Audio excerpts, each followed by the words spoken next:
नाथ संप्रदायाचं कुलदेवी मानलं जातं सप्तशृंगी माता, आणि सप्तशृंगी माताची आराधना करून शाबरी विद्या ही श्री गुरुनाथांनी, सगळे नवनाथ आहेत त्यांनी त्याची तयारी केली होती.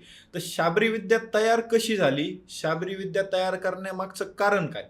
काय झालं, ज्या वेळेस मच्छिंद्रनाथ महाराजांना बद्रिकाश्रमी दीक्षा झाली, नाथ संप्रदायाची स्थापना झाली, मच्छिंद्रनाथ हे नाव दिलं गेलं.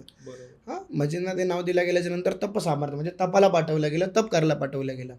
मच्छिंद्रनाथांनी 12 वर्षाचा आपला बद्रिकाश्रमी तर पूर्ण केलं, दीक्षा घेतली, आणि मग दत्तात्रय महाराजांनी त्यांना आदेश केला की ह्या जगावर अशा काही शक्ती आहेत ज्या बलाढ्य आहेत, जे असुरी आहेत, ज्या पापी शक्ती आहेत, त्यांचा तुम्हाला म्हणजे पराभव करायचा आहे, त्यांचा अहंकार खंडित करायचा, त्यांचा विनाश करायचा आहे. यासाठी तुम्हाला असं काही तंत्र तयार करावं लागेल जे अभेद असेल. काय असेल? अभेद, ज्या तंत्राला तोडच नाही या जगामध्ये. आणि मग असं तंत्र तयार करण्यासाठी आद्यशक्तीची उपासना करावी लागेल, जी महाशक्ती आहे. मग काय झालं, मच्छिंद्रनाथ महाराजांना दत्तात्रय महाराजांनी आदेश दिला, आणि मच्छिंद्रनाथ महाराज त्या शक्तीच्या शोधामध्ये महाराष्ट्रामध्ये असलेलं सप्तशृंग देवीचं निवासस्थान आहे, ज्याला सप्तशृंग पर्वतही म्हणतो किंवा सप्तशृंगगिरीही म्हणतो. त्या ठिकाणी मच्छिंद्रनाथ महाराज आले. तिथे अंबेचं जागृत स्थान आहे.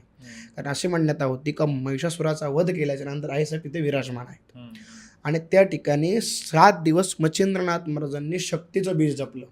मग त्याच्यामध्ये असं कळतं की सप्तशृंगी माता नाथ संप्रदायाची काय कुलस्वामिनी, मग ती कशी झाली त्याची आपण कथा ऐकतोय. मग यांनी तिथे बीज हवन केलं, म्हणजे बीज जपलं.